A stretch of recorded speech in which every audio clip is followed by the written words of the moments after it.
మనం ప్రతిరోజు తెలిసి కానీ తెలియక కానీ కొన్ని పాపాలు చేస్తూ ఉంటాము.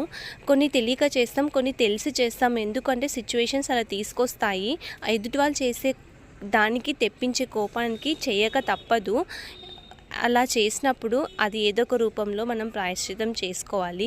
మనం ప్రతిరోజు ఇంట్లో ఎంతో కొంత ఫుడ్ మిగులుతూనే ఉంటుంది. అలా మిగిలిన ఫుడ్ని ఎందుకు పెట్టాలి అని అనుకోకుండా రోజు కొంచెం మనం మూగ జంతువులు పెట్టామనుకోండి, ఎంతో కొంత పాపాన్ని మనం పోగొట్టుకోవచ్చు.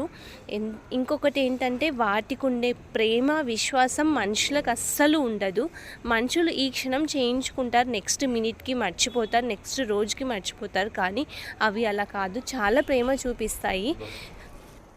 10 మంది చేయడం కంటే ఒక్క కుక్క పిల్లని పెంచుకున్నాము చూసుకున్నామంటే అది మనకు త్రిబుల్ ప్రేమ మనకి చూపిస్తుంది. అది మనందరికీ తెలిసిన విషయమే కూడా.